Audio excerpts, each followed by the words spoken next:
আসসালামু আলাইকুম সবাইকে। Welcome to my 14 video. আমি করছি 75 হার্ড চ্যালেঞ্জ, যেখানে আমাকে 5টি রুলস ফলো করতে হয়। আমি প্রতিদিন 45 মিনিট করে 2বার ওয়ার্কআউট করি, 4 লিটার পানি খাই, সেলফ হেল্প বুক হিসেবে কোরআনের বাংলা অনুবাদ পড়ি, একটি ডায়েট ফলো করি এবং প্রোগ্রেস পিকচার নেই। আজ আমার চ্যালেঞ্জের ডে 14। সকালে ঘুম থেকে উঠে ফ্রেশ হয়ে ফজর নামাজ পড়ি, তারপর হাফ লিটার পানি খেয়ে আমার প্রথম ওয়ার্কআউট সেশনের জন্য বের হই, যেখানে ছিল slow running, speed running, bar dips, bar crunches, inverted row, monkey bar, leg raise, jumping jack, standing bicycle crunches, squat, standing crunches with clap, toe touch, crossover toe touch এবং রানিং প্লাঙ্ক। তারপর slow running করে হলে আসি। হলে এসে 1 litre পানি খাই। আমার সকালের নাস্তায় ছিল পরোটা, ডিম ভাজি এবং সবজি।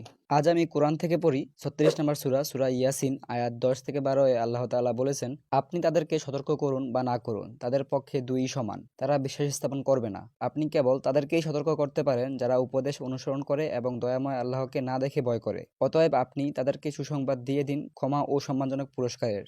আমি মৃতদেরকে জীবিত করি এবং তাদের কর্ম ও কীর্তিসমূহ লিপিবদ্ধ করি।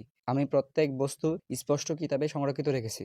আমার সেকেন্ড ওয়ার্কআউট সেশনে ছিল jumping jack, side crunches, leg raise, scissor kicks, single leg lowers, jack knife, knee crunches, lower crunches, sit ups, knee to elbow, high heel touch, knee crunches, extended arm AV crunches, alternative ab claps এবং পুশ আপস। আমার দুপুরের খাবারে ছিল ভাত, মাছ, সবজি এবং লাল শাক। বিকেলে চিনি ছাড়া রং চানি, রাতে তেল ছাড়া পরোটা এবং ডাল সবজির মাধ্যমে আমার আজকের টাস্ক কমপ্লিট হয়। আজকে এ পর্যন্তই। আল্লাহ হাফেজ।